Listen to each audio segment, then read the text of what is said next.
காங்கிரஸிலிருந்து என்னை விட்டுவிடுங்கள். செல்வ பெருந்தகை ஒரே அலறல். அடுத்த தலைவர் யார்?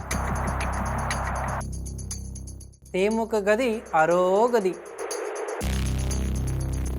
18 பிப்ரவரி 2024 தமிழ்நாடு காங்கிரஸ் கமிட்டி தலைவராக நியமிக்கப்பட்ட செல்வ பெருந்தகை தற்போது காங்கிரஸ் சின்னமான கை சின்னத்திற்கு கை காட்டியுள்ளார்.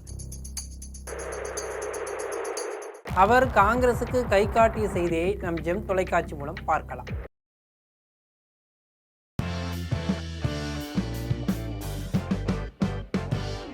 தமிழ்நாடு காங்கிரஸ் கமிட்டி தலைவர் செல்வ பெருந்தகை தனது பதவியை ராஜினாமா செய்திருப்பதாக வெளியாகியுள்ள தகவல்கள் தமிழக காங்கிரஸ் அரசியலில் சூறாவளியை கிளப்பியிருக்கிறது. அதிகாரப்பூர்வ அறிவிப்பு இன்னும் வெளியாகலை என்றாலும் சேவல் கூவுவது போல் எப்போது வேண்டுமானாலும் அவர் அதிகாரப்பூர்வமாக நான் காங்கிரஸிலிருந்து வெளியேறுவேன் என்ற தகவலை அவர் கூவியிருக்கிறார். ஏனென்றால் கட்சிக்குள்ள நீண்ட நாட்களாக உப்புச்சப்பு இல்லாத காரணத்தால் நிலவி வந்த அதிருப்தி, தேர்தலில் படுதோல்வி மற்றும் கூட்டணியில் ஏற்பட்ட மாற்றங்கள் இந்த முடிவுக்கு காரணமாக இருக்கலாம் என காங்கிரஸ் வட்டாரங்கள் சொல்லுது. 2026 சட்டமன்ற தேர்தலுக்கு முன்பாக திமுக கூட்டணியுடன் நெருக்கமாக செயல்பட்டு வந்த இந்த காங்கிரஸ் தேர்தலுக்கு பிறகு ஏற்பட்ட அரசியல் சூழ்நிலையால் தமிழக வெற்றி கழகத்துக்கு ஆதரவளிக்க வேண்டிய நிலை தள்ளப்பட்டது. பதவி வந்தால் பல்லுழந்த கிழவனும் பக்கோடா திங்க ஆசைப்படுவான். அதுபோல் இந்த காங்கிரஸ் பதவிக்கு ஆசைப்பட்டு ஆண்டாண்டு காலமாக திமுகவோடு கூட்டணி வைத்துவிட்டு திமுகவுக்கு இன்று காங்கிரஸுக்கு தாட்டா காட்டிவிட்டு தாவேகாவுக்கு ஆதரவு அளித்துவிட்டு எம்பி சீட்டும் பரிசாக பெற்றுவிட்டது. இதனால் திமுகவின் கதியும் அரோகரியானது.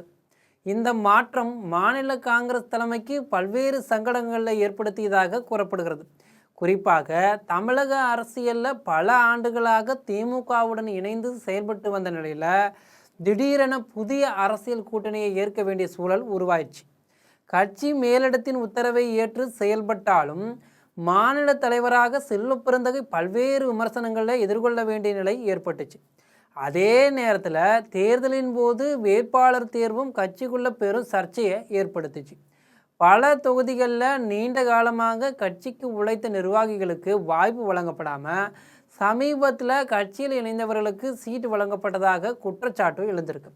இதனால் மாவட்ட நிர்வாகிகள் கடும் அதிருப்தியில் இருந்திருக்காங்க.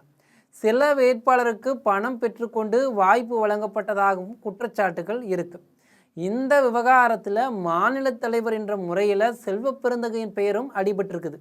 இது தொடர்பாக கட்சியின் மூத்த தலைவர்களிடமிருந்தும் முன்னாள் எம்பி ஜோதிமணியிடமிருந்தும் விமர்சனங்கள் வெளியானது குறிப்பிடத்தக்கது.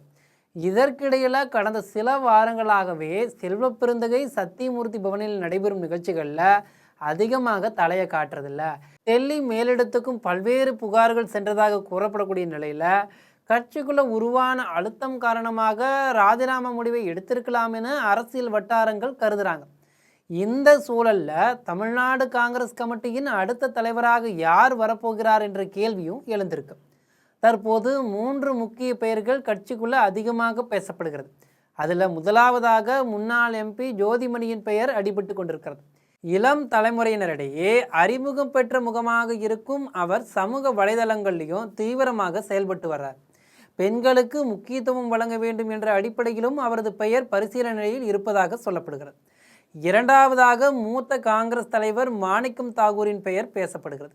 தமிழக அரசியல் சூழலை நன்கு அறிந்தவராகவும் டெல்லி மேலிடத்துடன் நெருங்கிய தொடர்பு கொண்டவராகவும் அவர் பார்க்கப்படுறார். திமுகவுடன் ஏற்பட்ட கருத்து வேறுபாடுகளை வெளிப்படையாக பேசியவர் என்பதால் தற்போதைய சூழலில் அவருக்கு வாய்ப்பு அதிகம் இருக்கலாம் என்ற கருத்தும் நிலவுகிறது. மூன்றாவதாக அரசியல் வியூக நிபுணராக அறியப்படும் பிரவீன் சக்கரவர்த்தியின் பெயரும் அடிபட்டு கொண்டிருக்கிறது. தேசிய அளவில் காங்கிரஸ் தலைமையுடன் நெருக்கமாக செயல்பட்டு வரும் அவர் தமிழக அரசியலில் புதிய தலைமுறையை முன்னிறுத்தும் முயற்சியின் ஒரு பகுதியாக கருதப்படுறார். குறிப்பாக தாவேகாவுடன் கூட்டணி அமைக்க வேண்டும் என்ற கருத்தை ஆரம்பம் முதலே வலியுறுத்தி வந்தவர்களில் முக்கியமாக ஒருவர் இவரும் கருதப்படுகிறார். தற்போதைய அரசியல் சூழலில் காங்கிரஸ் கட்சியும் இளைஞர்களை நோக்கி நகரும் அறிகுறிகள் தென்பட்டு கொண்டிருக்கிறது.